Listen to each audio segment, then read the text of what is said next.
एक गांव में दो भाई अपने अपने परिवार के साथ रहते थे। एक भाई अमीर था तो दूसरा गरीब।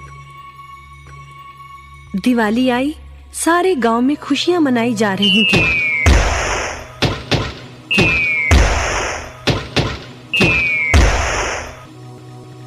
परंतु छोटे भाई के पास तो खाने लायक भी कुछ नहीं था। वह बड़े भाई के पास मदद मांगने गया। बड़े भाई ने दुत्कार कर बैरंग वापस भेज दिया। बेचारा उदास लौट रहा था कि रास्ते में एक बूढ़ा दिखाई दिया। बूढ़े के पास लकड़ियों का एक बड़ा सा गट्ठर था। बूढ़े ने उससे पूछा, क्या बात है बेटे, बहुत उदास हो? दिवाली पर तो खुश होना चाहिए। काहे की दिवाली ताऊ, मेरे भाई ने भी मेरी मदद नहीं की। मेरा परिवार भूखों मर रहा है और मैं कुछ नहीं कर पा रहा। यदि तुम मेरी मदद करो, इन लकड़ियों के गट्ठर को मेरे घर पहुंचा दो तो मैं तुम्हें जो दूंगा उससे तुम अमीर हो जाओगे। छोटा बूढ़े के पीछे चलता हुआ लकड़ियों के गट्ठर को उसके घर छोड़ आया। बूढ़े ने छोटे को एक मालपुआ दिया और बोला, जंगल में जाना, एक जगह अजीब तरह के 3 पेड़ तुम्हें दिखेंगे, जिसके पास एक चट्टान होगी। ध्यान से देखोगे तो चट्टान के कोने में तुम्हें एक गुफा का एक मुंह दिखेगा। गुफा में चले जाना, वहां 3 बौने रहते हैं।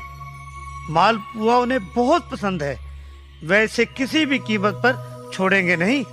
तुम उनसे धन नहीं मांगना, बल्कि कहना मुझे पत्थर की चक्की दे दो। छोटा भाई गुफा में जा पहुंचा। उसके हाथ में मालपुआ देखकर एक बौना बोला, ये मुझे दे दो, मैं तुम्हें इसके बदले में जो कहोगे दे दूंगा। छोटा बोला, मुझे बस अपनी पत्थर की चक्की दे दो। चक्की लेकर छोटा जैसे ही चलने लगा, बौना बोला, इसे मामूली चक्की ना समझना, इसे घुमाने पर तुम जो मांगोगे इसमें से निकलता रहेगा। इच्छा पूरी होने पर इस पर लाल रंग का कपड़ा डाल देना, सामान बनना बंद हो जाएगा। चक्की लेकर छोटा भाई घर पहुंचा। पत्नी और बच्चे भूखे थे। उसने कहा, यहाँ पर एक कपड़ा बिछाओ। कपड़ा बिछाकर चक्की उसके ऊपर एक किनारे रखकर छोटे ने चक्की चलाई और बोला, चक्की चक्की चावल निकाल।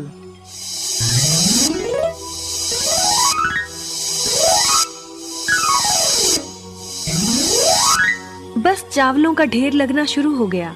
लाल कपड़े से चक्की को ढककर छोटे ने फिर कपड़ा हटाया और दोबारा चक्की चलाकर बोला, चक्की चक्की दाल निकाल।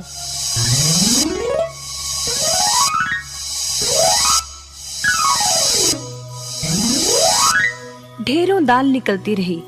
थोड़ी देर बाद छोटे ने चक्की को ढक दिया। दाल चावल बनाकर सबने अपना पेट भरा। रात सबने चैन की नींद ली। बचे हुए ढेरों चावल और दाल को लादकर छोटा अगले दिन बाजार में बेच आया। वापस आकर उसने फिर वही क्रम अपनाया और इस बार ढेरों गेहूं, चावल, भिन्न भिन्न दालें चक्की की मदद से निकाली और बेचकर ढेरों पैसे कमा आया। दिनों में ही वह अपने भाई से भी ज्यादा अमीर हो गया। चक्की की मदद से कभी घी, कभी तेल, कभी नमक, कभी मसाले, कभी बादाम, कपास, जो चाहे उसे प्राप्त होता रहता था। बड़ा भाई उसकी खुशहाली से जलने लगा। उसने सोचा, चंद दिनों पहले तो ये भूखों मर रहा था, अब इसके हाथ क्या लगा जो ये मुझसे भी ज्यादा धनी हो गया है। एक रात चुपचाप वह छोटे के घर में छुप गया। सारा भेद उसके आगे खुल गया। अगले दिन जब छोटा बाजार सामान बेचने गया था तो बड़ा भाई छोटे के घर पहुंचा और उसके घर से चक्की चुरा कर ले आया और अपने परिवार को लेकर दूर कहीं टापू में जाकर बसने के इरादे से घर से चल पड़ा। समुद्र किनारे पहुंचकर उसने एक नाव खरीदी। सभी उसमें बैठ गए और नाव में बैठकर टापू की ओर चल दिए। उसकी पत्नी हैरान थी कि एक बेकार सी चक्की लेकर उसका पति सारा घर बाहर छोड़कर हम सबको लेकर कहाँ जा रहा है। बड़े भाई ने पत्नी की जिज्ञासा शांत करने के लिए चक्की को घुमाया और बोला, चक्की चक्की नमक निकाल।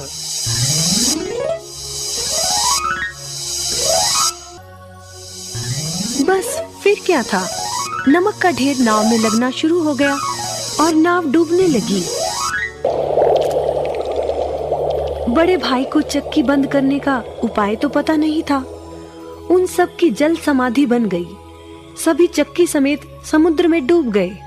कहते हैं कि चक्की अब भी घूम रही है, तभी तो समुद्र का पानी खारा है। शिक्षा, लालच बुरी बला है। गधे की सवारी। किसी दूर दराज के एक गांव के मेले से एक बाप और उसका बेटा अपने गांव की ओर लौट रहे थे। लकड़ियों का गट्ठर। किसी गांव में एक जमींदार रहता था। वह इतना अमीर था कि गांव के सभी लोग उसे सबसे सुखी इंसान समझते थे। लोमड़ी और कौवा। बहुत पुरानी बात है।